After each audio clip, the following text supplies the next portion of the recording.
I think so. This is probably the last session, and I can see a lot of tired faces already. I will stick to my time. I think so. I've been given 20 minutes. This topic is very close to my heart, and I think so closer to everybody who is in the finance function, probably CFOs or budding CFOs alike. So the topic given to me is globalization and challenges for the modern day CFO. Not necessarily a modern, but I think so everybody is forced to become one. The way I have structured the few slide decks so that everybody, we have a structured discussion and a conversation is the evolution of the CFO and how the expectations from the CFO has sort of dramatically increased over the past period. And that itself lies the challenges in the way we look at it. I'm sure each one of you come from different industries. I heard the previous panel, and one of those challenges are dynamic allocation of capital. Coming from heavy industry to services, startups, non-startups, established companies. I think so this is all that. So I represent Manipal Hospitals. I've been there for the last 8 years. We have seen phenomenal growth.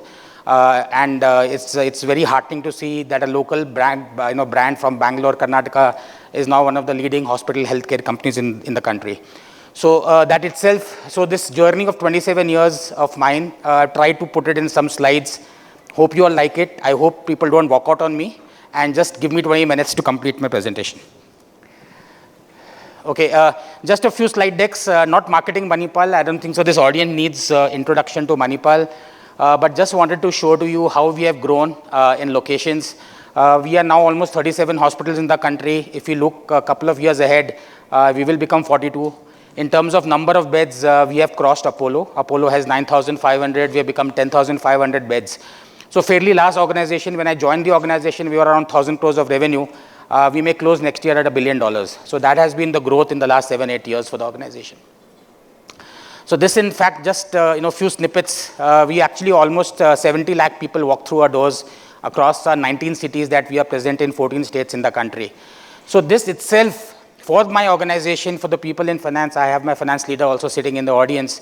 It itself is a challenge because it's a B2C company, lots of transactions happening, lots of investors on board. I have been in the multinational organization. That's sometimes a lot of pressure internally. But when you're sitting on Manipal and you have global quality investors, global investors, the pressure is external as well. So how is the CFO role redefined? I just put on some typical MBA puts up a lot of slides, and I'm a chartered accountant by profession. I thought maybe a good slide to get everybody's attention is to put some animation up. This is what we were doing in the past, and I was also part of that, is looking in the rear view mirror, putting up an MIS to everybody after the month gets over, telling what has gone well, what has not gone well, counting the beans, accounting whatever has been spent, and then providing a report to the management. So this is what the expectation in the past, before we all digitized and we started having artificial intelligence with us, was. Now what we are expected to do as a finance function, as a CFO, as director of finance, FP&A, is to look into the future. Look at trends, look at mega trends that are sort of coming up. How can you keep your organization more resilient, more prepared for that to happen? That's a big job. And I think so finance, I still am very proud, CFO, to say that we as a function are the core sitting where we have both sides of the organization, where we are talking to everyone, including the investors, but we also know our financial numbers. We know where the costs are, how are we going to sort of fund those acquisitions. And the last but not the least is how we are going to digitize our entire organization to provide that information to the business. So this everybody will recognize, accounting, taxation, treasury, audit. This is what we were expected to do. Still many organizations probably, may not be necessarily in this room, could be doing that with the CFO, but they're doing a huge disfavor to the CFO and the function. But yes, I'm not saying those are not critical. I think so that is the base level requirement for any finance function, is to ensure that these things are in place. Why am I saying that is, that's the role now. And whatever was happening in the past is just one aspect of the entire role. Now you're not expected to do only that. That's actually a base minimum requirement. What you're expected to do is, you have to be a business strategist. You have to have compliance. You have to do investor relations. Specifically, if people are here in the startup or who have global investors, Indian companies, you're supposed to be a business partner, change leader. Sometimes I feel, I don't know if I'm the CFO or the CEO, but I still get paid lesser than him. But I'm expected to do all his roles. So This is practically, the reason why I say that with a bit of humor is the organization today or the investors today or the markets today or the regulators today expect you to be like the CEO of the organization. So tomorrow if there is a raid on your organization, khuda na khasta as they say in Hindi, CEO is not called boss, okay? It's the CFO who sits in front of the regulator. So as much information about the business futures past you need to know is he needs to know. That's why the CFO and CEO always go together. So I just thought I will just, spend maybe 2-3 minutes each on each of the things that I see. And I'm sure each one of you will have a point of view. And if Varsha gives us time, probably a couple of you will give your insights as well.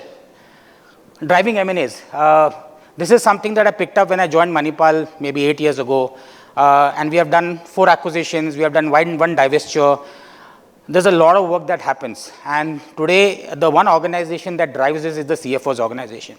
The reason why that CFO organization needs to be strong is also to protect the operations not getting disrupted during an M&A process. Because it's important that a bread and butter sort of keeps going on and it does not sort of hamper it. So right from selecting, so I'm assuming that, once you get a deal, you evaluate the deal. So that is also a CFO role. You work with the board, you negotiate a price. Then starts the entire fun and circus of being in the, of the M&A. Is you select people, you get you drive your FDDs, financial diligence, get your legal diligence, enterprise valuation. Then the board asks you, fantastic, Samir, how are you going to get the funds? Who's paying you money? What is the rate of interest? Then you talk about, documentation. If it's a larger, it's a larger acquisition, you have to have the competition approval. What is your readiness on that? All these questions today, including right from picking up the transaction to actually closing it and post-merger integration, is today the role of the CFO. You may say that's a lot. Yes, it's a lot. In fact, why I put the post-acquisition integration towards the end is because we are the first, and at least when we do an acquisition in my organization, finance is the first one who gets inside the organization. So first we get into the organization, map their accounts to ensure that you have the MIS on day one, and then we give those snippets to the various functions in the organization, other CXOs, so they do not waste time as what you do. So that's a big challenge for the CFO, is you can't only see the financials, you have to look at even ESG, you have to look at compliance, you have to look at legal compliance, you have to look at account mapping, you have to look at MIS. Besides that, okay, the CEO comes and asks me, Samir, where is the saving potential? So while looking at everything, you have to also say, ki, boss, how am I going to pay for the people who have helped me in the diligence, and how do we present to the board what's the IRR on the case model? So that's a lot of work that's happening by the CFO's organization today. Obviously, CFO organization is also getting help, but that's also a lesson, is the kind of people you need to start selecting as we go ahead. It cannot be pure accountants. I think so each team now is getting more and more fancier. You get people who can put a lot of things together, who can present, project, also look at, how do you get inside the company and know what the value of the company is. I'm sure each of one of you, whoever is the CFOs, are doing this role, compliance and investor relations. So why I'm spending some time is, you can be a great organization, you can be a most profitable organization, but organizations today are getting shut down when they take their eye off the compliance and governance. Neither the investors, neither the markets, neither the employees give you any sort of marks if the company is not properly governed. Today, investors are not investing in companies which are not properly governed. In fact, some of the top dollars that Manipal gets for the valuation is because we have a very professional board, very professional team management. So it's the reason why the challenge of compliance? Because the compliance is changing rapidly today. We have GST. All of a sudden, GST has woken up and given thousands of, because, they were getting out of time. So they have sent thousands of letters and notices and grants. There are 3 types of GST officers that come to your door. There's a GST circle guy, there's a GST investigation, there's a GST ED kind of a guy. Sometimes you forget, why don't you talk among yourselves, give me one notice. But that's the challenge. That's the ever-changing nature of, the regulations that is happening in the country. In the past, a lot of us were using Excel sheets, trying to map. That's not good enough. For example, for setting up a hospital, I need anywhere between 60 to 80 approvals before even I can set up the hospital. Okay, you set up the hospital. All those approvals are annual approvals. Some of them are quarterly approvals. Some of them are biannual approval. So there is an element that you have to be totally on guard of what's happening. And as a CFO, the legal team also reports to me, legal and compliance, because as a CFO, guess what? You also have to be a chief compliance officer. The board looks up to you, Samir, what's happening. So it's not only financial controls anymore.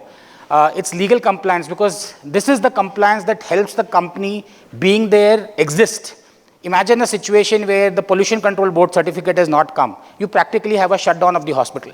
And similarly, for larger companies that are in manufacturing, they become very, very critical of even water going out of your factory. Now, as the CFO in the past, that was not my job. That's the job of the operating officer. But today, everything that impacts the company, everything that can lead to a disruption in the organization is on the plate of the CFO today. And that's the CEO looks up to the CFO to sort of drive. So, there are lots of digital compliance tools that is available in the market. Whenever I mentor a lot of startups, I tell them, if you have to invest on compliance, invest on governance. It will be cost today, but it will be profit tomorrow. A lot of them have listened, a lot of them don't listen. People who are not listening today are facing shutdowns, and we have seen so many startups shutting down and not getting invested in because they are not able to show the compliance, not able to show profit. But people who have done that have really done well. Investor relation has become a topic. So initially in the past, investor relation, what is it so great? The great part is the traditional investors, the profile was either you're a proprietor, you're a partnership, you're a private limited company, public limited company, listed company. That's fine. The world in Bangalore, and it has driven the change, and now it is happening in all parts of the country, is you have global investors, you have venture capitalists, you have angel investors, you have alternate investment funds. So there's a lot of money coming into the country. There's a lot of, India is, sort of have a success story. It's a China plus one strategy that a lot of the manufacturing is seeing. A lot of programs are rolled out for manufacturing. So you have this. Now this is another challenge, okay? The challenge is the global investors could be an American investor, could be a European investor. They also have their own laws. The laws could be, even though you're an Indian company, you have to deal with FCPA, Foreign Currency Prevention, Corrupt Practices Act. I have been in the MNC, I've worked 15 years in American multinationals, I know what the FCPA is. But you go to a guy who has never worked in a foreign company, he says, Samir, what is FCPA? We don't corrupt anybody. It's not about you don't corrupt. It's about you don't corrupt, and it goes to the third line for even a contractor working in your organization. So it's a challenge is, what is the 4 eyes principle? Do anybody in the crowd knows what is 4 eyes principle? I actually picked it up when I was preparing this presentation. So one of the organizations actually came up with this 4 eyes principle, which is 2 eyes of the CEO and the 2 eyes of the CFO. So this is what has changed. In the past, only the CEO was asked. Today it has become a 4 eyes that, they asked, the investors will ask the CEO, they'll ask the CFO, and sometimes they may not be sitting in the same room as well. So that is the reason, you have to be on board. You have to build trust and credibility. That is how the company gets valuation. That's how the company gets investment, is how you communicate with the investors. All this was never a part of the CFO in the past. Now, they have their investors. The global investors will come with their own analyst. They will come with their own. It's almost like sitting in a listed company and talking to an analyst. They will come up with everything. You have to articulate a business strategy, so the CEO will give you a vision, but you have to break it down. Sometimes they don't bother the CEO with so much of details, but the vision is set, the strategy is set, you have to detail it out of how it's going to be executed, and then execute it month on month, quarter on quarter. So it becomes that much more, for which obviously you need customized communication. Which investor, now there could be 3 investors. For example, today I have 7 investors on board. Each investor has a different way of communicating, because each comes from a different country, or they come from a different sect, or it may be a genuine private equity, it could be a sovereign fund. Each one wants different information. So how do you keep your organization ready to be able to provide that information? So that has become extremely critical. Proactive crisis management. So this again, as I say, that CFO has almost become like a CEO, especially, and this is very true for most of the people in the room who would have seen COVID. And now we have a very different level of crisis management, is the digital disruption that is happening in the country, in the world. But during COVID, it was practically the CFO running the company for that time, because you knew where the money was, you knew where the money is stuck, and the direction was required by the CFO to tell the organization to do X, Y, Z. We did exceedingly well during COVID. We never actually cut salaries of any of our people. We collected more money than we have ever done in the history. And we ended up with a cash balance which was even more before COVID started. So these are certain things which a CFO organization can drive only if he is totally guarded on what's happening, not only in his business, but also provides a benchmark with what's happening others. It's not that I have all the answers, but all the answers exist. So you should be able to intelligently get those answers. For example, I know all the CFOs in the healthcare, and we a lot of time discuss with each other. A lot of the time the solutions are there itself of how exactly it's to be done. So another thing that one of my bosses had told me, Samir, people know you in the organization. How many people know you outside the organization? And it is very critical, and that's something sometimes I feel a finance guy doesn't do, is network. Extremely critical to network, and I'm glad all of you have taken out time and come here. It is important that you guys network with each other. Sometimes the solutions are all here. You don't need to go anywhere. Not even ChatGPT will give you those answers. CFO is a key business partner and change leader. This is what has happened to a business partnering role, and that's the reason why today AI is coming in. Today you have to digitize your things because people do not have the patience anymore. If they ask you a question, they need an answer. We have put chatbots in our organization. We're trying to use AI. A lot of people are using robotic process automation. Now people are talking about generative AI. Tomorrow they'll talk about a virtual CFO. It may not be too much in the future. So you're not only expected to do a cost control, you're supposed to do performance metrics. Today, every quarter I do a competition benchmarking. My teams looks at very, very detailed level of reports that comes out of the competition. Where are we vis-a-vis that? What are the steps we are taking to sort of, why is there a difference? Now, all this is critical as the valuations of the company grow. This is critical the way you communicate to the investors, which will actually get dollars into the company. Since people in the previous use dollars, so I use dollars, but I get rupees only, is, how do you do that? So business partnering, today for my team, at least in the Manipal space, what we have done is we have created a shared service center, which many of you would have.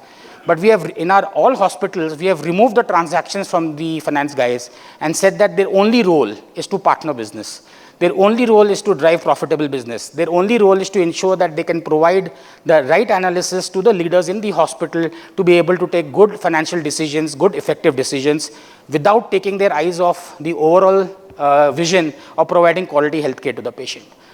So it can be very critical for you to sort of note that. GST, a lot of people in the room could have input credit. Healthcare does not have input credit. So you have to be very careful. How do you articulate to the organization that outsource till the time you do not have 30-40% benefit? If you outsource with 15% benefit, GST will take away everything. So these are things, if you are totally glued onto your business, and that's the reason you have to start looking things ahead. And scenario analysis, I actually marked dynamic capital allocation in a different color, but I'm not going to talk too much about it because the previous Accenture panel discussed about how do they allocate capital. The only thing is sometimes digital doesn't have an ROI, but that will ensure that your company exists. And you cannot take your eyes off the ball of what's happening in the market, what are the new technologies coming in the market. Today, I have invested a lot in robotic, for example, for surgeries. I know there is no ROI. But I need that because the patients are asking, because patients want to go home early. So you have to invest ahead of time. And some of this is just increasing your brand value of your company. So not necessarily everything has an ROI. I think so the previous panel also talked about it. So I will not talk too much about that. Digital and risk management. Actually, I just put up some, things, and this has nothing to do with hospitals. But if you take your eyes off the ball, what can happen to you is, it's almost like you disappear from the scene. How many people now start actually say ki wo Kali Pili taxi in Hindi, it's the yellow taxis. How many people see that on the road? Except Calcutta, nowhere, right? There is nothing. Everything has moved to aggregator model. What a phenomenal model. You don't own the taxis, but you run the entire taxis in the country. It's a huge shift. So if somebody was actually not looking at it, gone. Print media. Today, we also look at digital marketing, social media marketing, digital. There's 900 million smartphones in the country. How do you reach out to everybody without spending the money by putting it in Times of India? There is much, much larger population. Today, we get almost 40% of our revenues that come into our major hospital comes from outside Karnataka. I cannot advertise as a hospital, but how do I reach out to them? Social digital marketing. NPS score, I do not know how many know NPS score is the net promoter score, depending upon the quality that you provide, has moved from NPS to Google rating. Do you go on the net and find NPS? You don't. Do you when you book a hotel for yourself when you're traveling, what do you look at? You look at Google rating. You look at customers, so that's changed. So our shift of spends is actually, we have started tracking spends on digital as well as on print media, and we have moved a lot of our incremental spends on digital. Hotel, OYO, again, it's an aggregator model, but none of us a single hotel with them, and actually they have just transformed the way hotel looks like. You have Swiggy, Zomato, I don't need to talk about it. It's a Bangalore, Swiggy is a Bangalore-based, is how they have transformed without setting up a single restaurant. Today, restaurants, 30-40% business is coming out of Swiggy, Zomato. And Swiggy, Zomato is the delivery. They have 3 to 4 lakh people serving food to you. I'm telling you, you go to some other country, you will start feeling that you're not in an industrialized country.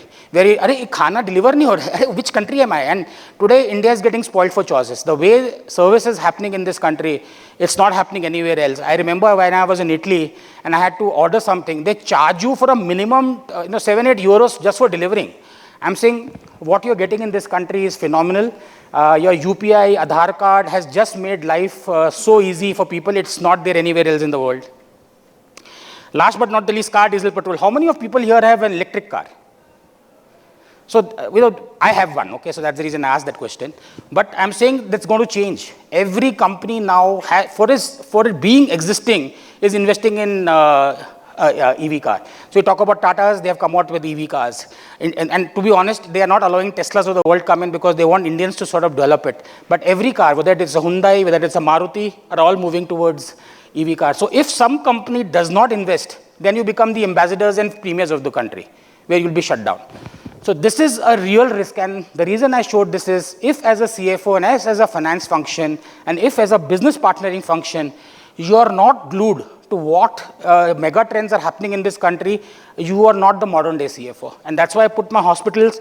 We invested very, very early in video consultation, teleradiology, because everything is sort of happening outside the hospital. So it's very critical for you, and sometimes when you invest behind these ideas, it may not give you an ROI. We invested in a couple of startups, and obviously we lost money as well. But the whole idea is you invest with people. You don't need to do everything on your own. You also have people who are doing this to get them into the circuit. Talent management, I think so. This is everybody's pain point, and this is probably the last slide. I know Varsha is looking at me. Varsha, I'll complete this in the next 2 minutes. The reason I talk about talent management very critical for the CFO function is because no longer the HR will do things for you. You have to be your own HR manager for your team. You have to board HR management for the function. You have to ensure that they are digitally upskilled so that they are relevant for the organization. Obviously, you do a lot of things, and a lot of you guys will be doing it. Rewards and recognition, outbound training programs. The Gen Z is not waiting. The Gen Z is not saying, boss, you will do, I will come. If you have not done, they will not come. So they have really changed the narrative around what is. This is great because we are a high double-digit attrition. I think attrition is much higher. I think so finance function, I do not know what you all guys feel. It's in upwards of 20-30% at the junior and mid-level, which is a great threat to the organization continuity, whatever we sort of do for the organization. Thank you, guys. That's all. I hope I did not bore you guys and I was within my time. Varsha, I hope I completed in time, or did I make up some time? Okay, good. Thank you. Any questions? Yes, yes. Any questions from the audience? As my boss says, if you do not have any questions, then it's like a Christian wedding, now or never. Yes. Hi, Agarwal ji. Yes. Actually, I thought of doing this presentation next year. Okay. But you covered that. And yeah. Very energetic. There is nothing like that. But like Mr. Siddha told, in any function, any company, you have to see core competence, what it requires. It's not that what you told, everything is required for every CFO. The industry where we are in, you have to identify what is required and concentrate on that. And we are experienced people. There are certain things we know already as qualification. So thank you. A good session. Good, thank you. So it's actually not about knowing. Sometimes you know, but it is about articulating. Otherwise, the finance function sometimes is taken for granted. So I'm saying, I clearly say that the finance is the number 2 in the organization, and we have to work like being the number 2 in the organization. So the communication is very critical. The knowledge is there. Sometimes I feel the knowledge communication to the investors or to the organization is where the gaps sometimes occur. So I agree with you. So yeah. Yes. Just one question. How do you see finance professional emerging as a true global leaders? True? Global leaders. Global leaders. So I think so there is some stat out there in S&P 500, 7 to 8% of the CFOs have actually become CEOs. But there is a huge shift that is, so when I say a global leader, you can talk about global finance leader. I also talk about global leader, whether you can transit into a CEO. If we can become a true modern day CFO, wherein we do not look at only our function, but we look at business, we are able to articulate what's happening in the business to investors. We are able to get the organization along with us. I do not see a reason why a CFO cannot become a CEO. It is sometimes the trust, because the CEO tends to have a little more information about other functions like HR, like supply chain. But again, everything impacts finance. And today I feel the CFO is as much grounded to all that reality than anything else. I think so there's no other reason. Today 3M India has a global CFO which is an Indian. So I think that, again, that's the reason I'm saying communication skills is very, very critical. If you want to be a global leader in an MNC organization, communication skills, you have to be proactive in your role. So you should be able to articulate that much earlier in advance. I became a CFO because I thought I can, and I started exhibiting those qualities even before people made me the CFO. So how can you do that? How can you become a CFO before even the title is given to you?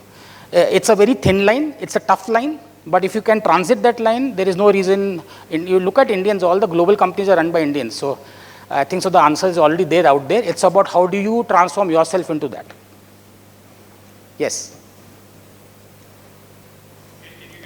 I can hear you. Yeah. So as a CFO, you don't start with all of these things. You kind of build out these experiences as you go along. Yes. How do you build out the blind spots? Right? How do you fix the gaps? So let's say you've not done investor relations, you're in a large agency, close startup, that's a gap, right? There are different ways to obviously to bridge that gap. That's one example. Just want to hear from you, like, very broadly, how do you kind of bridge those gaps as you move on in your career as a CFO? So which company do you work in? Okay, good. That's a great question. The reason is there is no formula for success, as they rightly said. Before I joined Manipal, I was in MNCs for 15 years. I never had any global investors, VCs, and this is the first time when I did a diligence in this company, and that's the first time I did my diligence in my lifetime, because MNCs don't do so many M&A. My board came to me, Samir, do you want help? Okay. I said, so that, do you want help has a large connotation, okay?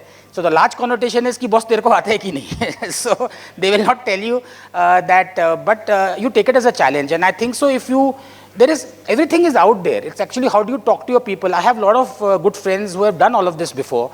You talk to them, but a lot of it is very, very common logic. If you have logic and if you understand your business well, managing them so they do not have all the information that you have running your business. So if you can articulate that, that's the reason I put one of those things, and I didn't dwell detail because Varsha was looking at me very strong eyes, was how do you articulate your business strategies and your business plan and your performance to them? How do you build out your KRAs and explain to them what exactly has happened? What exactly is the risk? If there is a case on you, how exactly are you dealing with that risk? If your communication skills improve, all this actually comes in line.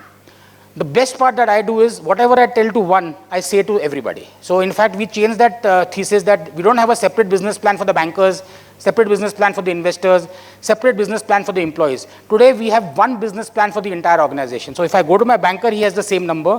If I go to the investor, he has the same number. If I go to my organization, they have the same number. So this is called clear communication. That makes your life very easy. Otherwise, imagine you remembering 3 sets of numbers and getting complicated, confused among them. So experience के लिए क्या होता है? It has to happen to you. You can't learn it outside, but once it happens to you, your inner logic and your belief takes over. It's not that tough as well. Yes. So Varsha is stepping up, which means even if you have questions, you can talk to me outside, but not here. So thank you. Acha, one second, one last question. Yes. Hi, Samir. Yeah, hi. Hello. So as you mentioned that there are many roles which has to be performed by a CFO. Yeah. Now here my query is, suppose a company which is very a recent a developer which is formed 5 years back, or it's a very new company. Now in that company, as a growth company where you will be having a focus from all the perspective, all the parameters to be looked at it, as you mentioned rightly, for the CFO. But when a company is in that situation, it is starting from a scratch. So now you cannot focus on all the things together. Yes. With a very short period of time. Yes. Now in that scenario, how you are going to prioritize the things? So it's a great question, but there is no easy answer to that. Okay, there is no easy answer that I'm starting the company from scratch. As I said, when I joined the company, we were say probably 1,000 crores.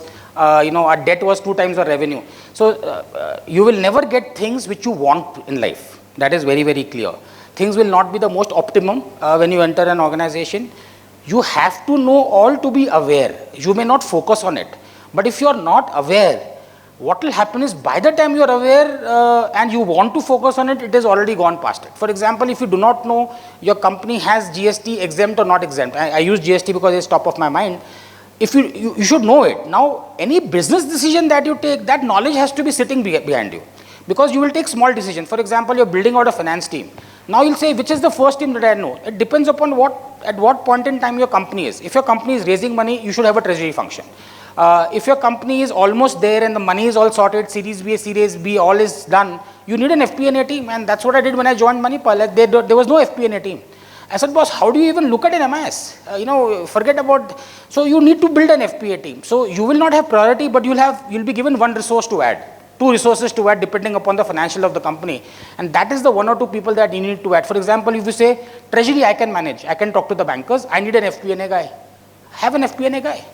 So there is no easy answer to this. When you're building a company from a scratch, you need a bare minimum team to support you. Otherwise, by the time you look at it, it will be too late. So then to catch up on something which has happened wrong in the past, I'm telling you, it takes the sleep out of any CFO's mind. So there is no easy answer, but according to me, there is a bare minimum team and a skill set that you have. You may not want a 10-year experienced guy in your team, but you need a 3-year experience in the guy team, but have that guy in your team. And then slowly build out depending upon what's the cost benefit analysis of doing anything. Cool, good question. Okay, thanks. So many people asking the questions, that makes my day, which means people have listened to what I was talking. So thank you for that. Thank you for giving me the time today, and it was probably the last session. So thanks you all. Thank all.